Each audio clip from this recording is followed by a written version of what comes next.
فقیروں میں گنے جاتے ہیں۔ واہ مبارک ہو، ایک اچھے شعر کو تحفتاً پیش کیا میرے بھائی محترم محمد ذاکر اسماعیلی نے، اور اپنی محبت کا خراج پیش کیا ہے، اور آپ سب کی شرکت کی ضرورت بھی تھی اور آپ نے ضرورت کو محسوس بھی کیا۔ ان کے مائک پر آنے کے اوائل عمری میں خطابت کا وہ عظیم ہیرا بھی آ گیا، علم بھی، عمل بھی، خطابت بھی، ذکر بھی، اور ذاکر کی تمام جو برکتیں موجود ہوتی ہیں ایک شخصیت میں، وہ خطیب رسولت حضرت علامہ وسیم صدیقی شاہ صاحب قبلہ کے پیکر موجود ہے، جس شخصیت نے اپنی زندگی کے شب و روز، راتیں، بڑی راتیں اور بڑے دن جامعہ اسلامیہ روناہی ضلع فیض آباد کے حضور صلی اللہ علیہ وسلم کے مبارک گھر میں گزارے، اور وہیں سے اس نے پوری دنیا کے عشاقان مصطفیٰ صلی اللہ علیہ وسلم کے شعور و فکر کے شکم کو حضور صلی اللہ علیہ وسلم کے اولاد کی محبت کے پاکیزہ انواع اقسام سے بھر دیا ہے ماشاءاللہ۔ میں علامہ زاہد امین ذاکر صاحب اللہ ان کے ادارے کے تمام تر معاونین اور ادارے کے تمام تر اساتذہ کو بہت بہت مبارکباد پیش کرتا ہوں، جن کی قد و کاوش کی وجہ سے یہ مبارک محفل اس وقت سجی ہوئی ہے۔ آپ بہت دیر سے بول رہے ہیں، تھوڑی دیر خاموش رہیں، ایک دو شعر پڑھتا ہوں، اس کے بعد حضرت کا استقبال کروں گا۔ عبد معبود کو آپس میں ملانے والے، عبد معبود کو آپس میں ملانے والے، نور ہی نور ہیں آقا کے گھرانے والے۔ عبد معبود کو آپس میں ملانے والے، نور ہی نور ہیں آقا کے گھرانے والے۔ اور علامہ وسیم صدیقی صاحب کا تشریف فرمائے، قدم بوسی قبول فرمائے کہ عبد معبود کو آپس میں ملانے والے، نور ہی نور ہے آقا کے گھرانے والے۔ میری کٹیا میں بھی رکھ دے کبھی نورانی قدم، بن کے مہمان خدا عرش پہ جانے والے۔ میری کٹیا میں بھی رکھ دے کبھی نورانی قدم، بن کے مہمان خدا عرش پہ جانے والے، بن کے مہمان خدا عرش پہ جانے والے۔ اور اپنے مکتب کی مجھے سونپ دے جارو کشی، ہو کہ امی پڑھے لکھوں کو پڑھانے والے۔ اپنے مکتب کی مجھے سونپ دے جارو کشی، ہو کہ امی پڑھے لکھوں کو پڑھانے والے۔ اس انداز میں بیٹھے، اسی انداز میں تقریر بھی سنیں گے اور کچھ باتیں دل کے نہاخانوں میں رکھیے گا انشاءاللہ۔ ہم دعووں میں باتیں گھر تک نہیں پہنچ پاتی ہیں، وہ راستے سے ہی نفس اتار لیا کرتا ہے، جیسے وہ مقصد بنائیں جس کے لیے ادارے کے اساتذہ نے اخلاص کی بھیک مانگی ہے۔ عبد معبود کو آپس میں ملانے والے، نور ہی نور ہے آقا کے گھرانے والے۔ میری کٹیا میں بھی رکھ دے کبھی نورانی قدم، بن کے مہمان خدا عرش پہ جانے والے۔ اپنے مکتب کی مجھے سونپ دے جارود کشی، ہو کہ امی پڑھے لکھوں کو پڑھانے والے۔ ایک اشارہ میری ٹوٹی ہوئی قسمت کی طرف، چاند تاروں کو اشاروں سے بلانے والے۔ عبد معبود کو آپس میں ملانے والے، نور ہی نور ہے آقا کے گھرانے والے۔ حضرات آپ سوچ رہے ہیں کہ ہمیں کیا ملے گا؟ ہم شعر پڑھ رہے ہیں تو ہمیں یہ غوث پاک کا صدقہ مل رہا ہے۔ ذاکر بھائی کو تبرک ملا، اور اس تبرک کا تعلق اس خاندان سے ہوا جس خاندان سے حضرت حسان بن ثابت انصاری کو جو چادر ملی تھی، اس چادر کا تعلق سمجھ گئے نا؟ آپ بولے ہمیں کیا ملے گا؟ یار بیٹھے تو رہو، پہلے بیٹھے تو رہو۔ آپ یہ کیا کم کسی بڑے منصب پر فائز ہیں کہ آپ تو دینے والوں میں شامل ہو گئے ہیں؟ اور ملتا کیسے؟ قریب جب ذکر غوث پاک کا ہو تو غوث پاک تو اس کو بھی نوازتے ہیں جو غوث پاک کو نہیں مانتا۔ ایک بزرگ سے میں نے کہا، یہ جو لوگ بڑی بڑی بلڈنگیں ندوہ دیوبند کی بنائے ہوئے ہیں، ان کے بارے میں تو غوث پاک کی بڑی برائی کرتے ہیں۔ تو بولے یہ کیا کہتے ہیں؟ میں نے کہا حضور یہ کہتے ہیں کہ غوث پاک کچھ نہیں دیتے۔ تو بولے سنو، غوث پاک ان کو بھی دیتے ہیں۔ تو میں نے کہا یہ تو کہتے ہیں کہ غوث پاک کچھ نہیں دیتے۔ بولے بتا دو انہیں کیوں دیتے ہیں؟ میں نے کہا بتائیں۔ بولے یہ کہتے کیا ہے؟ میں نے کہا یہ کہتے ہیں کہ غوث پاک کچھ نہیں دیتے۔ بولے کچھ نہیں دیتے سے پہلے غوث کو پاک تو کہتے ہیں، غوث پاک اپنے اوپر کسی کا احسان نہیں رکھتے۔ سمجھ گیا؟ میں نے ان کے روزے پر ابھی حاضری دی، خادم کا نام ہے ابو نور۔ کیا نام ہے؟ ابو نور، یہ خادم کا نام ہے۔ یہ اس مزار شریف کے خادم ہے جو غوث پاک کے ہاں چوری کرنے آئے تھے، ابدال بنا دیے گئے۔ معلوم ہے ایسے کئی واقعات ہیں۔ جب ان کی مزار شریف پر گیا تو میرے ساتھ میرے کوئی دوست تھے، تو میں نے کہا یہ چادر شریف جو پیش ہے پہچان لو، خدا قسم بولے کہاں کی ہے؟ میں نے کہا یہ چادر سرکار مسولی کے لاڈلے نے اپنے ہاتھوں سے بنا کی، اس پر جو تاج مبارک ہے وہ الہ آباد میں منور علی شاہ سرکار کے خادم نے دیا تھا، جو شیخ خواجہ قطب الفی کے روضے شریف پر تقریباً 4 سال سے وہ چادر شریف ابھی بھی پیش ہے، الحمدللہ رب العالمین، ایسی مقبول چادر ہے۔ تو ایک بات مجھے یاد آئی، غوث اعظم کے فقیروں میں گنے جاتے ہیں، بھائی ناز کرنا چاہیے نا بھائی۔ غوث اعظم سرکار رات میں اپنے خادموں کے ساتھ بیٹھے ہوئے تھے تو تھوڑی سی کھٹکھٹ کی آواز آئی، فرمایا کون؟ وہ اتفاق سے چور تھا، وہ نکل کے بھاگا، وہ سمجھ گئے کہ غوث پاک بیدار ہے، وہ بھاگا۔ فرماتے غوث پاک اسے پکڑ کر کے لاؤ، جب وہ پکڑ کے لایا گیا فرماتے تو کون؟ کہا حضور معافی چاہتا ہوں، چور ہوں، چوری کرنے کے ارادے سے آیا تھا۔ فرماتے پھر کیا ہوا؟ کہا حضور آپ نے کہا کون، تو میں بھاگ گیا۔ تو غوث اعظم نے ایک جملہ ارشاد فرمایا، بتا دوں؟ سنیں گے؟ کتنے لوگ سبحان اللہ کہیں گے؟ جو نہیں کہیں گے ان کے کان میں کہنا، وہ بھی کہنے لگیں گے۔ فرماتے ہیں کیوں بھاگ گیا؟ تو بولے حضور آپ نے تو یہ کھٹکھٹ کی آواز سے آپ نے کون، تو میں بھاگ گیا۔ تو غوث اعظم فرماتے ہیں سن، عبد القادر کے گھر سے تیرا خالی ہاتھ جانا مناسب نہیں ہے۔ پھر آپ نے اپنے خادم سے فرمایا کہ اسے بھی دے دو، اسے بھی کچھ دے دو۔ تو خادم نے کہا یا سیدنا شیخ اسے کیا دے دیں؟ سنیں، غوث اعظم کے فقیروں میں گنے جاتے ہیں۔ فرماتے ہیں یا شیخی اسے کیا دے دیں؟ غوث پاک فرماتے ہیں اسے وہ دے دو جو یہاں بھی کام آئے وہاں بھی کام آئے۔ آتا ہے فقیروں پہ انہیں پیار کچھ ایسا، خود بھیگتے اور خود کہیں منتے کا بھلا ہو، منتے کا بھلا ہو۔ سبحان اللہ، میرے امام کا۔ تو دوستو بہت بہت مبارک ہو اس مبارک محفل میں۔ میرے دوست ہیں حسن نام ہے، انبیکا پور کے رہنے والے حضرت، وہ غوث پاک سے اتنی محبت کرتے ہیں، اتنی محبت کرتے ہیں نہ پوچھے۔ وہ بائک سے گھر جا رہے تھے، سامنے کار جا رہی تھی تو گھر نہ گئے، اسی کار کے پیچھے پیچھے چلنے لگے۔ ان کے دوست جو پیچھے بیٹھے ہوئے تھے بولے یار عجیب بات ہے، گھر چھوڑ کے اس کار کے پیچھے، یہ پتہ نہیں یہ کار کہاں جا رہی ہے، وہ دھول اڑا رہی ہے، تم اس کے پیچھے لگے ہوئے ہو۔ تو حسن بھی کہتے ہیں میں نے کہا تجھے پتا نہیں اس کار پہ غوث اعظم کا نام لکھا ہوا ہے اور میں غوث اعظم کے پیچھے پیچھے چلنا چاہتا ہوں۔ سبحان اللہ۔ ایک صاحب تھے اپنے دروازے پر بڑی نعمتیں تقسیم کر رہے تھے، بڑے پیسے تقسیم کر رہے تھے، تو کسی نے کہا یار کیا بات ہے، بیٹے کی پیدائش ہوئی ہے؟ بولے نہیں۔ بولے پھر کیا بیٹے کی پیدائش ہوئی؟ بولے نہیں۔ بولے پھر یہ اتنے پیسوں کا یہ مٹھائیاں تقسیم کرنا؟ بولے آج میرے شہر میں بغداد شریف کی طرف سے ہوا آئی ہے۔ اے غنی دولت دنیا کی نہ دینا لالچ، غوث اعظم کے فقیروں میں گنے جاتے ہیں۔ بہت بہت شکریہ۔ اب آئیے دوستو، جلسے کا ایک مقصد ہوتا ہے، وہ مقصد یہ ہے کہ وہ باتیں جو ہمیں نہ معلوم ہو وہ معلوم ہو جائیں، یا جو باتیں ہمیں معلوم تھی ہم نے اس کو اہمیت نہ دیا وہ پھر سے اثر ہو جائے۔ شخصیت مائک پر وہ آئے کہ جو اپنی ظاہری زبان کا استعمال کم کرے بلکہ زبان دل کا استعمال کرے، تاکہ اصلاح دل کی ہو۔ دل مسلمان ہو گیا یہ دستبازو مسلمان ہو گئے۔ تو میں یہ سوچ کر کے جس نے پوری زندگی علم حدیث کی برکتیں حاصل کی اور تقسیم بھی کیا، جس نے علم مصطفیٰ کو کی نورانیت سے اپنے قلوب کو روشن و منور کیا، اسے پوری دنیا میں پھیلنے والے طلبہ کرام کے سینے میں اس نے مدغم کیا۔ آج وہی شخصیت ادارہ اسلامیہ انصار العلوم کٹرا بارہ جو لکھنؤ کے قریب ہے، اسی پاکیزہ ادارے میں سب سے خصوصی خطاب کرنے کے لیے حضور سرکار گلزار ملت کے قدم کی برکتوں کی آواز ہماری سماعتوں کے شکم تک پہنچنے سے پہلے ان کی آمد ہو رہی ہے۔ میں بہت ہی مبارکباد دیتا ہوں اس ذات کا انتخاب کرنے والی شخصیت کا کہ جس کی قد و کاوش اور جد و جہد کی بنیاد پر ایسے باکمال اور باثر گفتگو کرنے والی آوازیں حضور کے منبر پر موجود ہیں۔ ہاتھوں کو اٹھائیں، استقبال کر لیں۔ نعرہ تکبیر، اللہ اکبر، زور سے بولیں نعرہ تکبیر، اللہ اکبر۔ ممبر شریف کے علماء یہ سوچ کے اپنے ہاتھوں کو اٹھائیں کہ کسی نہ کسی اینگل سے ہمارا بھی تعلق یا تو ہمارے استاد ہوتے ہیں یا پھر دادا استاد ہوتے ہیں، یا اس نسبت سے کہ ہم نے بھی اس ادارے میں تعلیم حاصل کی ہے جہاں حضرت نے اپنی زندگی کے لمحے گزارے ہیں، یا ہم بھی اس ادارے سے محبت کرتے ہیں جس ادارے میں ایک بڑے منصب پر فائز تھے۔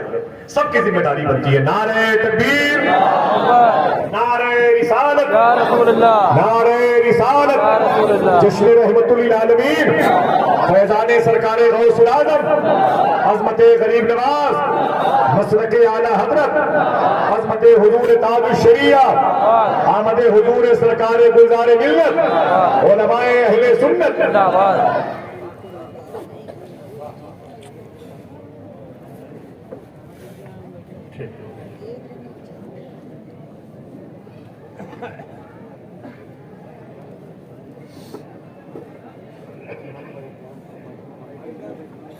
السلام علیکم ورحمۃ اللہ وبرکاتہ. نحمده ونصلي على رسوله الكريم اما بعد. وقد قال الله تبارك وتعالى في القرآن الكريم والفرقان العظيم: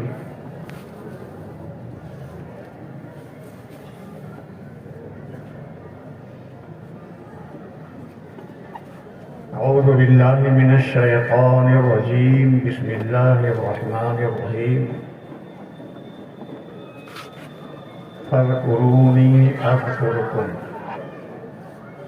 واشكروا لي ولا تكفرون. آمنت بالله صدق الله العلي العظيم وصدق رسوله النبي الأمي الكريم ونحن على ذلك لمن الشاهدين والشاكرين والحمد لله رب العالمين.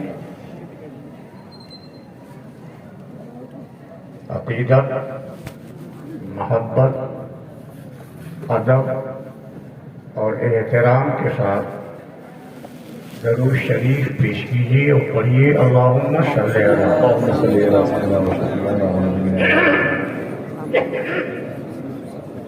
سیدنا و شفیعنا و نبینا و مولانا محمد معدن الجود والکرم منبع العلم والحلم والحکم وآلہ وصحابہ وبارک وسلم.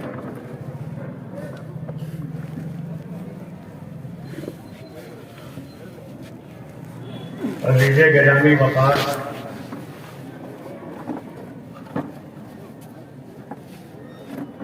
نقیب شہیر جناب آصف رضا سیفی سلمہ نے ابھی کہا کہ کچھ ایسی باتیں سننے میں آ جائیں گی جو پہلے سے معلوم نہیں، اور اگر معلوم ہے تو تازہ ہو جائیں گی. یہ جملہ سن کر کے میں نے جو سوچا سمجھا میرا موضوع تھا میں نے ترک کر دیا اور بالکل ایک نیا موضوع میں نے منتخب کیا.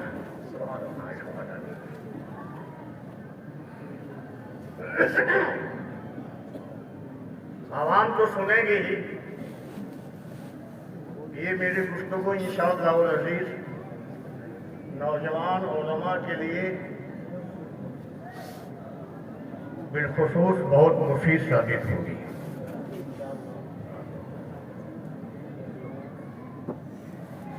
جو آیت کریمہ میں نے پڑھی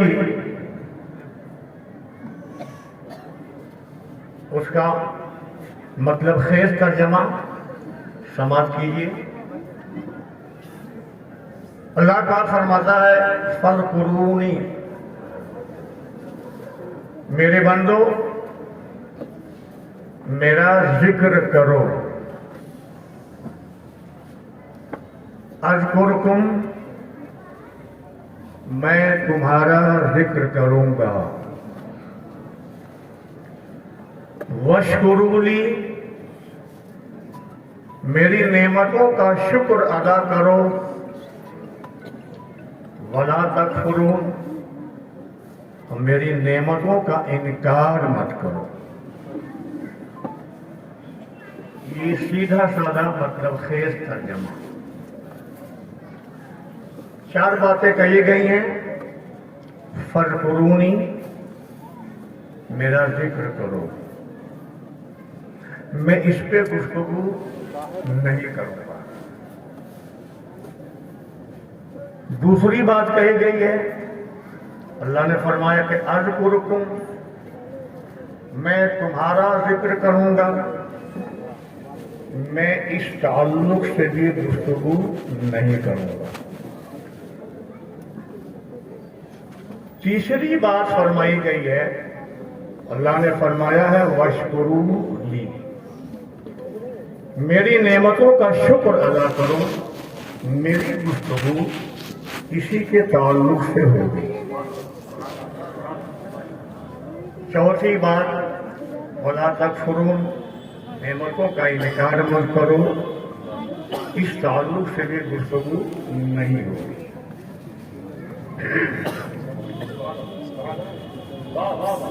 گفتگو میری کس تعلق سے ہوگی؟ وَاشْكُرُوا لِي. اللہ فرماتا ہے میری نعمتوں کا شکر ادا کرو. اللہ نے یہ نہیں فرمایا کہ چند نعمتوں کا شکر ادا کرو، ساری نعمتوں کا شکر ادا کرو. اب سوال یہ ہے کہ اللہ پاک کی نعمتیں ہیں کتنی؟ جتنی ہو اتنا ہی شکر ادا کر لیا جائے،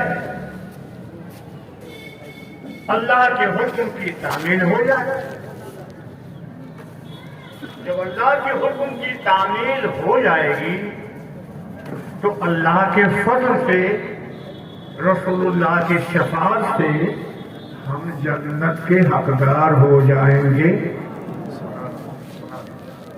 اور اگر اللہ کی نعمتوں کا شکر ادا نہیں ہوا، واضح رہے بات جو بولتا ہوں ذمہ داری کے ساتھ بولتا ہوں، کیونکہ آئرہ پیرا نتھو خیرہ بولی نہیں ہوں. ایک بہت بڑی ہندوستان کی درسگاہ الجامعۃ الاسلامیہ رونائی کا سابق استاد واضح رہے کہ اگر اللہ رب العزت کی نعمتوں میں سے ایک نعمت کا بھی شکر ادا نہ ہو تو ہم حقدار جنت نہیں ہو سکتے.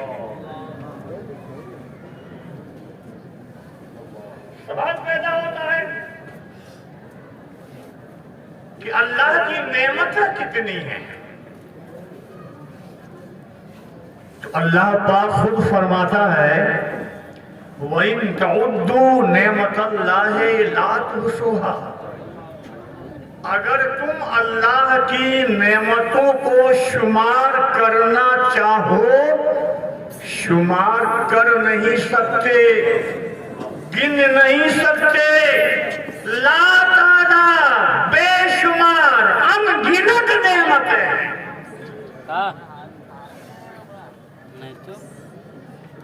شکرانہ بھی تو ان گنت ہونا چاہیے.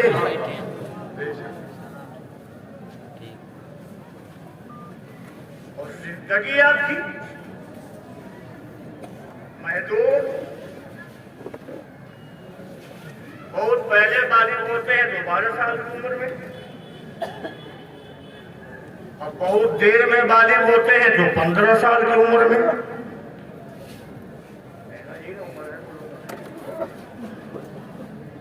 تو 12 سال کے بعد آپ پر تمام نعمتوں کا شکر واجب ہو جاتا ہے. اس وقت تک جب تک آپ زندگی کی آخری سانس لے رہے ہوتے ہیں. اب آپ یہی دیکھیں اچانک شیر آتا ہے، محبت سل بھی پیکار بھی ہے، یہ شاخ گل بھی ہے، تلوار بھی ہے.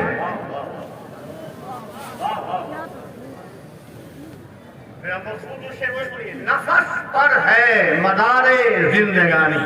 نفس پر ہے مدار زندگانی. نفس سانس، نفس. اب تو یوپی میں بھی اردو بول کر کے سمجھانا پڑتا ہے.